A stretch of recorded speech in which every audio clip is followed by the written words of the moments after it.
friend from UK, Mr. Neville Gold. Good morning, CK. Well, it's chilly here too, so join each other.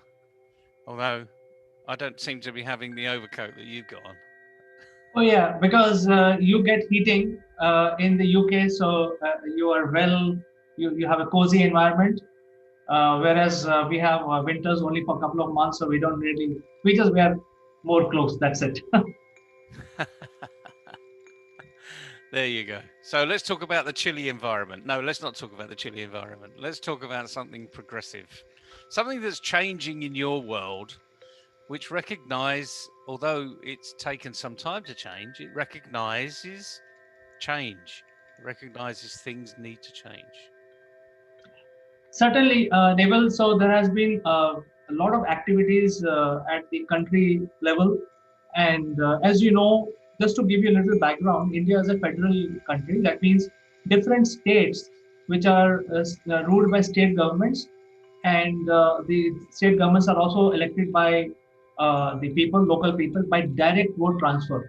So if I want to select a government, I have to personally vote in my name directly to a member of legislative assembly. So we call them MLAs. They are pretty much like MPs, member of parliament, but they rule the state. And from each state, there are MPs which are selected and they go to the parliament. The idea being that the people who are elected by normal citizens will carry their issues forward and discuss it out and basically become a lawmaker. What works for us, what we need, what are our requirements, those are represented in the assemblies at the state level and in the parliament at the country level. So in India, there has been election right from grassroots, right from villages to housing societies and then townships and state. So everything is very politically charged up in India because there are no absolute powers. There are no power for life. All of these positions, starting from the village head to the prime minister, are elected for a short duration. Now, having said that, there are federal structure also. So all these different state governments are part of India. They follow the Indian law, which is unified law. India is a secular country, and it allows all types of people to coexist, having different languages, different religion. And that is a very good, powerful system that allows countries to join India or leave if they want to. So it's a completely federal structure. It gives a lot of freedom, political freedom, and as under this system, there are set number of people representative goes to the parliament.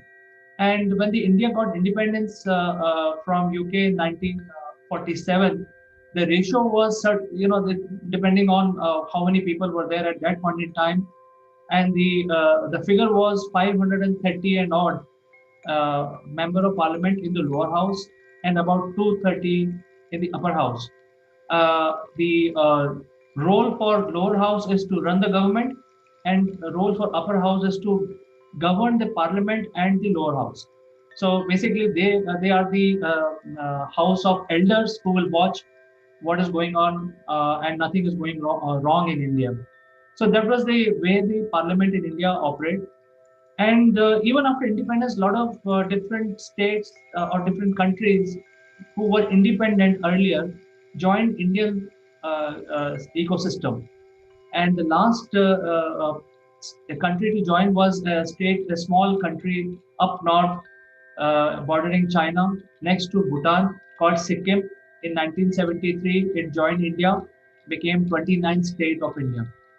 So we are 29 different government under the umbrella of the Indian government. Now, having said that, this is just a background for people to understand, for some of your friends to understand also. Uh, the population of India has almost become 2.5 times after independence. We are now 1.3 and plus people, and elections are going on. The ratio of member of parliament versus the people of India is nearly 3 million now.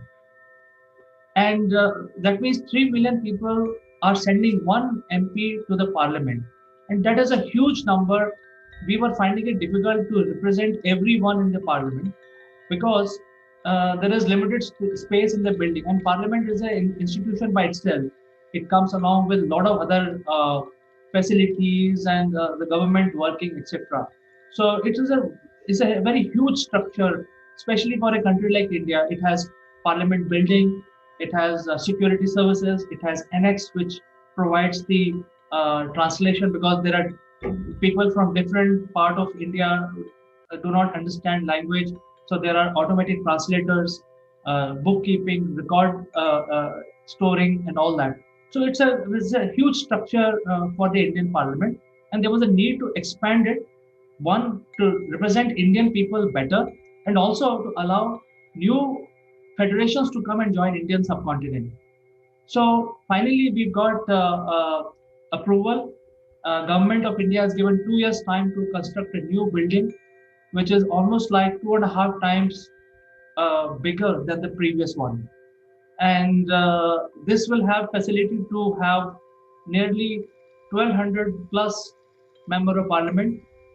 So that means currently we have about 700 and odd, but the growth is almost like 300 to 400 extra member of parliament approaching, working together into the parliament. So I think that is a very big update, especially for this part of the world where India, being a democratic country, right from grassroots to the level of the country, and also a federal country. That means each state can come and join and follow the Indian laws and rule of law. So, and at the same time, maintain their identity, language, religion, and so on, and freedom to live, freedom of liberty, and different kinds of rights. So, I think this is something which I wanted to update you today, and wanted to take your opinion also, because you are joining us from UK, and the name of the program is Naval Gund Live. Want to really understand your perspective on this one. Well, it's a fascinating change, isn't it? We do know that governments take years and years and years to change. One thing that we know, um, it's a fact of life that governments move much, much slower than a business moves. However, what we need to applaud is the fact that change is happening. No matter where it's come from, and this presumably is from a pressure of the people, be more democratic. We want to be better represented at the centre because we are a much bigger nation than we were when this was set up.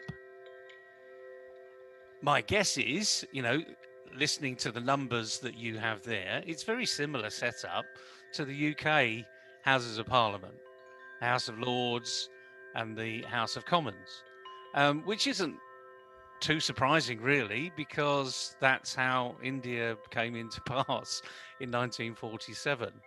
And the good thing is, you're now moving forward. So it's an evolution. People are growing up.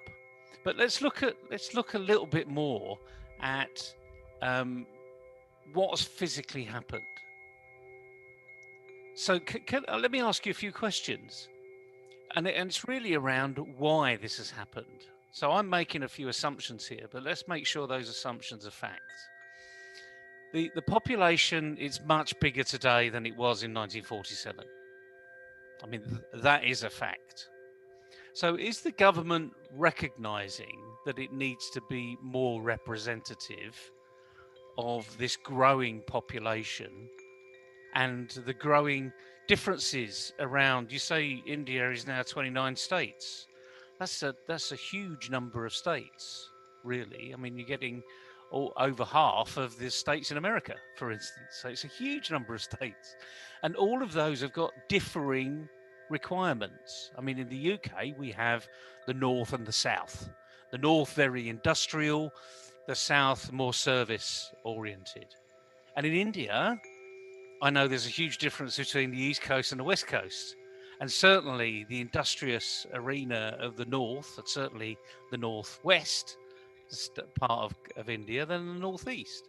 So is it then that this is just clearly to become more democratic? So simple question. It's so funny, Naval. You said the government don't take. I mean, they take a lot of time to change. So Indian government is no different.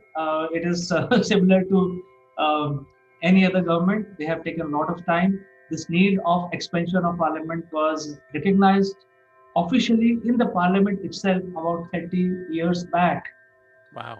And finally, the Modi government had guts to move the whole thing because it's going to be a more than $1 billion project because you're shifting your parliament, you are ensuring that the functioning of the government is not hampered. You're also ensuring that the advanced systems with security, with the latest gadgetry, is also installed in the new parliament. uh, it is going to be completely paperless. So I think government of India, if you look at whichever party is ruling Indian government, they have taken a lot of time. We should have expanded in the last century itself because population has been growing. But I think this government has shown the guts to take drastic measures, and they have given just 2 years time to build the new building. It will be ready by 2022, and we will be having a new parliament in 23. Well, it's great. You say, they've taken the guts. So it's been 20 years, at least 20 years in the making. We're being generous now, okay? And they've taken the guts in the last sort of 2 years because Modi's only been around really um, for just over about 18 months or so. So um, it's this word guts I want to focus on because I'd now like to talk a little bit about business because it's having the guts to do something different. I don't want to talk about political differences here because now we're just going to flip into the business world. What does it mean for you? Have you got the guts to change? If you've not been listening over the last 7 or 8 months, you haven't heard of this word COVID. Now I don't know where you've been if you haven't heard of this word COVID, okay? But wherever you've been very fortunate because you haven't heard about it, okay? The likelihood is that's one in a trillion chance of you not hearing about it. So you have heard about it. But what have you done about it? We've seen schools, the archetypal networking arena where you have to go to school to learn. They've gone digital. Kids no longer literally go out of the front of the house, take that short visit to school, create this pandemonium of traffic around school time, and all of a sudden the traffic dies down when every kid gets into school. Now they get out of bed, they have their breakfast, they get washed, and they go online. That is a massive change for anybody. But have you experienced it in your business? Have you gone online? Have you become the digital whiz? Have you created social media platforms that you need to do to meet the requirements of your audience? Because, by the way, your audience is no longer traipsing up and down the street. In the Western world, we've seen massive bricks and mortar retailers collapse. Not because of Amazon. I mean, lots of people have been blaming Amazon, the click and collect, the click and deliver. It's because COVID has accelerated what was happening before. People's behavior is changing. And this is the thing we should be talking about today. So, Indians' behavior is changing. They've been crying out for, we want to be more democratic. We want more leaders at the center. We want more people that can represent what we want to be doing in our area. I'm not interested in what's going on in the north because I live in the south. We are a completely different business community in the south than the north. And that's what the government has changed. And now what you need to be doing is thinking about your business. How have your customers changed? Have they changed? Do you even know who your customers are? Have you canvassed them? Have you gone and asked them, do they like your product or service? Could they recommend you to somebody else? And again, all of this can be done digitally. You don't need to be physically in front of everybody anymore. So if we can take this leap of faith, the government has taken has had the guts. You use the word guts, so we're going to focus on the word guts. I'm going to ask you a question now, and this is never rehearsed, as you well know. Have you had guts to change your business? Yes, I think we have the guts, and I'm changing my company. Uh, it is not 100% perfect, but we have recognized. In fact, you raised a very important question. In fact, the customer profile has also changed for us. We are now finding customers, different types of customers, because before the pandemic, we were focused on the SME and startups, and also the corporate clients. But now we are focused on individuals, because I think those are the people who need our help more than the companies. And the companies like us, who are an SME, also needs to change. And I will end my my point by just stating one more point related to the government of India specifically. When the Indian became India as a country, Indian subcontinent, there were nearly 600 Maharajas. And the UK government said, hey, when we came to this part of the world, we got these Maharajas, and when we are leaving, we want to have a justification, and we don't want to gobble up their properties and their statehoods. So when the British left, there were the India as a country, which was mostly unnamed, unmanned land, and within this country there were 630 princely states, which were later unified. And that was a job done by the Indians themselves to unify the entire region into one government. However, the dynastic culture did not die out. I mean, you can remove the dynasties, but dynastic culture has taken some time to to eradicate. And what was happening is, some of these Maharajas joined politics, and they used to get lavish properties to live on, just like you have the Prime Minister's house in UK, which is a building, and you come and go. I mean, you acquire that building, and then once the tenure is over, you go. But here also, the ruling was the same, but on the garb of creating a monument for a big man, that building was confiscated, and it was created like a museum for the memories. So this was going on. Whoever basically becomes somebody in this country had a monument for him. And I think that also is a big change. Along with the parliament, there is going to be a prime minister house, there is going to be a vice president house, there is going to be a president house, and they will be the property of the state. Nobody will be able to confiscate that. So I think it's a very big change which we are going to see in the political system. It is a big change, but I'm going to go back to this word guts. Your current, I mean, now is not the time to be spending money on government buildings. The criticism will be immense. It should be spending money on what's going to be best for the community. But the interesting thing is, this should be best for the community because it's allowing governance to happen easier. And if that message is getting over, then that's great. But let's come back to the business side. Congratulations on firstly recognizing your demographic has changed. There are so many businesses out there that don't even know what the demographic is. I see it on a regular basis. I'm not talking about one-man band businesses now. I'm talking about quite sizable businesses that have, they hear about what's your demographic, who's your ideal customer, what's your break-even point. We need to go back to some basics, some brass tacks. What makes our organization be successful? What have we got to do to make the change?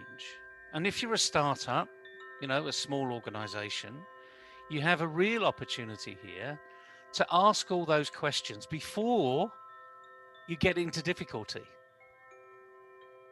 But even for the small business, ask your own employees, ask your partners, have a brainstorming session, which isn't about blame culture, because frankly, I've got more things wrong than I've got right in my career. So if I was just to beat myself up for everything I've got wrong, I wouldn't be doing what I'm doing today. I'd be miserable, sat down watching morning TV and not actually progressing. But that isn't life. You want to be getting forward, you want to be enjoying yourself and having fun. And at the end of the day, business should be fun because that's what drives an entrepreneur. And this is where great opportunity now. I mean, we're coming up to the Christmas period in the UK. Um, we're in tier 3 lockdown, which you probably have no idea what that means. Frankly, there's so much confusion over here. I'm not so sure many people really do know what that means. But we are we're on the 16th of December, and typically businesses have shut down for Christmas. It's the festive season. There are office parties typically. It's a celebration of the year. All those things have sort of gone by the by. The only real activity that's going on is the big service industries, the banks, and retail. That tends to make Christmas happen. Kids are about to come away from school in the next 3 or 4 days, and then there's this 2 week shutdown. That's what happens in the Western world, certainly in the UK. Um, and I know for a fact that many Indians actually do take a shutdown over the same period as well. Coming out of Diwali, it's now time to look at the future. It's the festival of lights, new creation, the new world. Hanukkah follows a few days later. And that is, again, that's a festival of lights. And even in Sweden, they have an equivalent festival of lights. So it's a new birth time for everybody. We're coming up to the new year here, and that's a new birth too. So now's the time to have a really good look at your business. Get yourself in a position for the new year. 2021 is only 15 days away. 15 days, 1-5. Fortunately, it's double digits. So you've got a few days to think about it. But go and look at your digital profile. Go and look at what people are saying, how they're communicating with your competitors. Look at the really big competitors that you dream to be in their pocket. So whatever business you're in, there will be a big competitor. It doesn't matter whether you're in management consultancy like we are, where we've got Accenture, we've got McKinsey, they're all there. I can see what they're doing. Do I want to follow them? Do I want to repeat what they're doing? Are they making inroads? Ask all those questions because change will happen. That's the issue, and you've got to have the guts to get ahead of the game. So this all started with discussion about, new government building, new government democracy for India. But you can actually flip this into your own business and take this as an opportunity to look at yourself. Well, I think your points are very, very relevant and very important. I think what I've been noticing in the field is that while people realize that they have to change, they have to find new marketplaces. Um, they no longer thrive on what they've done for last 20 years. It's like rebuilding yourself yet again. So it is at that juncture we are, the entire humanity is, and many people don't know how to do branding for themselves. So, would you have the last say on this subject? Because I think that is becoming very important. You mentioned you have competition, so now the competition is online. You mentioned that you have to have your unique selling point, so that people have to, come up with some uniqueness in them to sell themselves on digital platform. And for that, branding is very important. Would you like to throw some points on this? Certainly, and we'll talk about. I mean, brand is such a big issue, as you well know. We're just going to talk about the one-man bands, the very, very small businesses. When you start the business, the first thing you tend to go and do is create a website. You also create a logo. You get business cards. Now, there's a reason for that because it's your brand. More importantly, it's your personal brand because people buy from people. I mean, we've said it many, many times in our conversations, CK. You know, we've even had CEO roundtables on the discussion. People buy from people, and when you're starting up, your brand is you. So at the very, very simple point, whenever anyone sees your logo or your website, they're actually seeing you. You haven't got 1,000 people in your team. Eventually, I hope you do have 1,000 people in your team. But on day one, your brand is you. So this is where you need to be smart. Well, how do you want to see? How would you like to see yourself? Have a look in the mirror. You know, you smile a tremendous amount on videos, and people can see that. I don't smile as much as you do, but boy, when I really smile, you can't stop me. It's a guffaw. It's hilarious. But do I portray that? Is that my persona? And the other thing is, if you don't like what you see, change it. Because you can. Your DNA is not written in stone. When you were born with a brain that is incredibly flexible. It's the biggest PC you will ever know.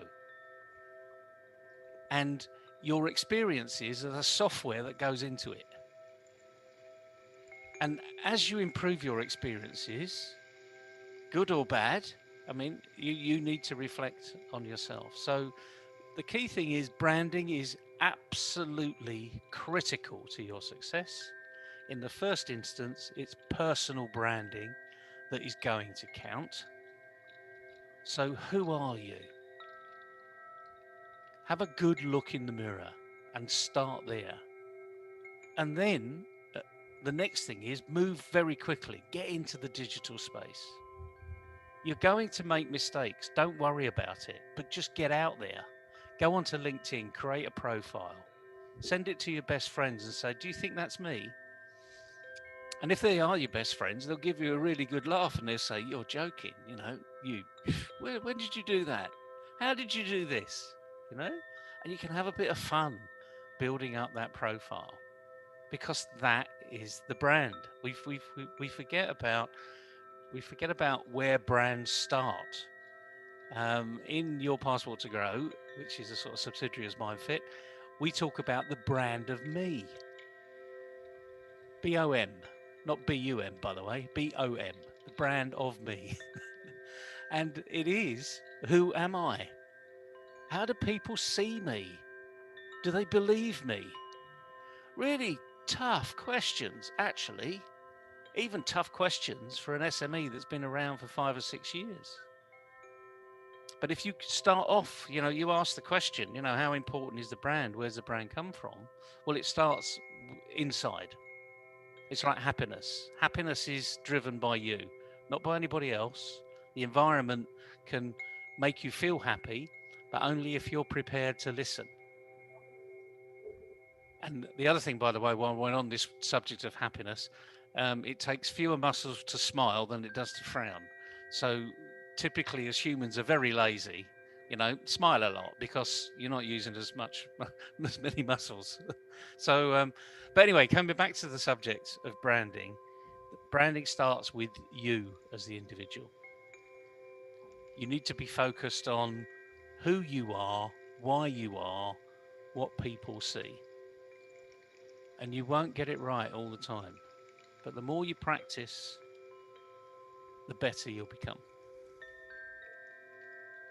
Neville, I think this is a very good input that you have given. And people who are watching this program, and if they need any help, they want to take advice from Neville, they can reach out to us or directly to him. We'll make the connection happen.